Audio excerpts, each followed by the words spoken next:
In this video, under the auspices of B-GHUD, I shall be asking Mr. Abraham Verghese certain statements and he shall explain it as briefly as possible. My name is Anupama. Sir, what are the positives and negatives of globalization? Well, it's a very broad subject. To be cynical, I would say that it was created particularly by the West in order to gain advantages in trade and effectively keep control of the supply of goods. And it's a form of hegemony that was cleverly escaped in the idea of globalization. Well, globalization is actually a greater exchange of services and goods and being more international in dealing with countries that you found at one time not easily accessible or had their policies whereby trade was difficult. Globalization effectively removed a lot of these encumbrances and made trade a lot easier, which helped in many ways to increase the standard of living. Behind it all, it was actually benefiting, in particular, the Western countries, the ex-colonialists, and people who had the benefit of advanced technology that was shared amongst a few people in particular. Today, globalization has been exposed in many ways, and one can, I suppose, with some belief, say that it may have already run its course, though I don't think that the world will close in again pre-globalization. Right, sir. What are the benefits of implementing welfare schemes? That is a very, very important topic that is very close to my heart. And I believe that every human being has the right to the fundamentals that we classify as human rights.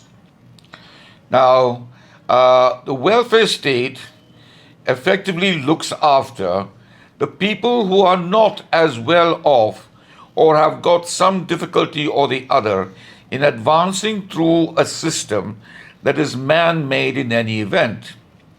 For example, the syllabus that you study in school is actually generated with a particular political or economic idea behind it by the bureaucrats who are instructed by the government so that it fits into their policy. Okay? Now, the welfare scheme helps people to overcome their difficulties, particularly where the welfare scheme is providing you with an income so that you don't go hungry, providing you with housing so that you are not homeless, providing you with medicines so that you don't have to spend money for very expensive medicines, providing you with schools where you don't have to pay a fee, and so on. There is a whole raft of welfare systems and welfare priorities that each state brings in, and it is necessary to keep the standard of living of those people at a given level. Sometimes it increases also, but it's got nothing to do for trying to say that, oh, there are people who are lazy, they don't make an effort. Well, you give the jobs, people will take the jobs. I don't say it will not necessarily happen with everybody. There are always people who don't fit into the corridors of societies. And therefore, you always are going to be people who are lacking behind and not being part of the system. But on the whole, the welfare system is greatly beneficial, and I believe any country who can afford it must afford it for the benefit of their society and the welfare of their children in future. Right, sir. So why do you think the crime rate is on the increase nowadays? Well, crime rate has got many social conditions criteria that brings it about. Uh, you see, crime is not something particularly natural to people. At least I don't think so. I believe the goodness in humankind supersedes that of the ill characters that they carry also with them. But uh, when they are short of items that are necessary in life, such as food, clothing, medicines, housing, and many other similar basics that society requires for humankind to live in, they find themselves with no option but to enter into criminal activities to achieve this. Now, there are many, many levels of this. For example, a person may not earn enough and he's working like everybody else, very hard, but his salary or his wages is pretty average or below average. And he's got a child that is growing up or children that are growing up and they are going hungry, or they say, Dad, I didn't get a Christmas present last year, I didn't get a birthday present this year, Dad, please do something for me. And don't forget, parents are always keeping the children in the forefront of their thoughts and aspirations. Now, I don't say it applies 100%, but with most parents, that is the case. Particularly so with mothers who know the difficulties that arises in bringing up children. When you're faced with that position, what do you do? How do you cope with your own conscience? Would you mind breaching that conscience in order to see the brief happiness of your child? These are very difficult values to gauge. And sometimes people go in that direction.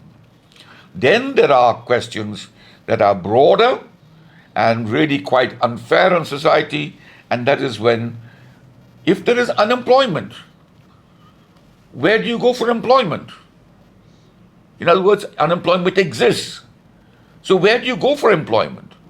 You can't be scratching around, going from place to place, using whatever monies that you have, begging for a place when there is no opportunity available.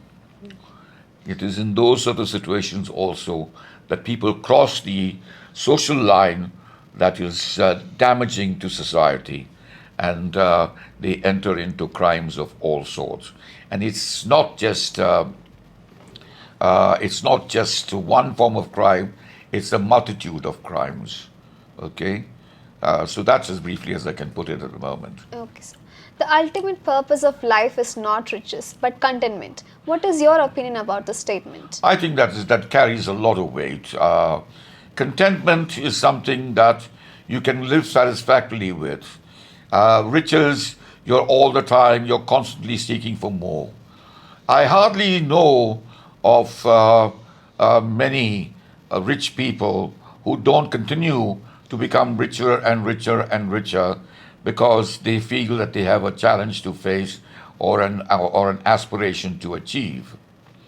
Now, the more you make, the more you are occupied in your mind, in your sleep, in your social behavior, and whatever else, because your responsibility expands and you are constantly in that conflict of desire as opposed to contentment. Whereas when most of these people reach the stage where they find that they are too old to continue in the same manner, or when they get the understanding that money is not everything, then they try and look for contentment. But you can't buy contentment with money. You can't buy contentment with suddenly becoming good and generous. It is something that you have to cultivate as an inherent characteristic of yourself, okay, or learn by other people. It doesn't mean that it will not be available to you, okay? You can achieve contentment, but it is something that you will have to work for, okay? It is not easy, but it's a very, very satisfying state of mind where your needs and your ability meet, and you are able to focus upon the meanings of life, the spiritualities of life, and all those things that try and give meaning to life itself. And if you are in a state of contentment, the chances of you achieving that is far greater. Yes, sir.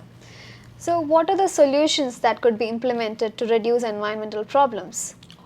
There are numerous solutions available besides the scientific advancements that are being made every day and every moment throughout the world. It is the realization of the environmental problem that is the first base that we have got to overcome. Do we have an environmental problem? Yes. Who is causing it and what is causing it?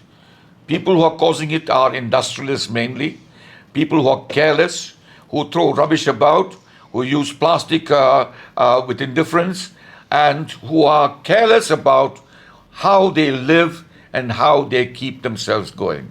Basically, the environment requires care.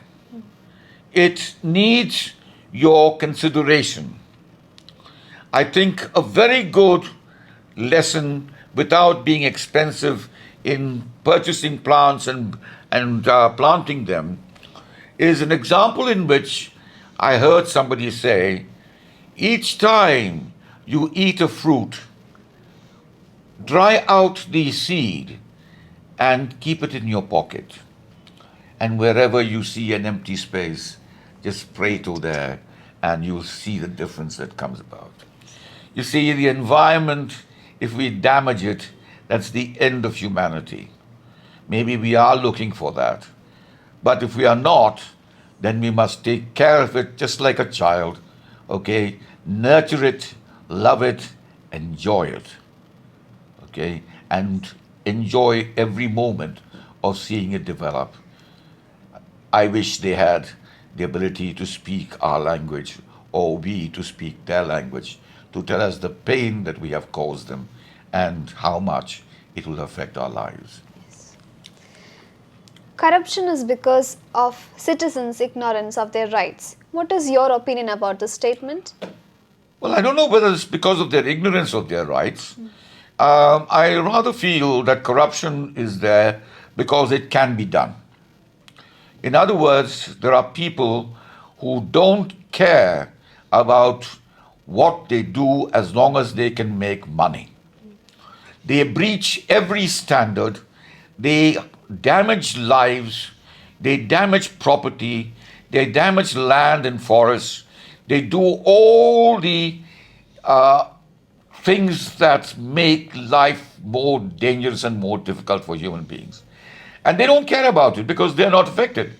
Or if when they make money enough, they can encapsulate themselves away from the effects of all this. Corruption is a degradation of society. We need to catch corrupt people.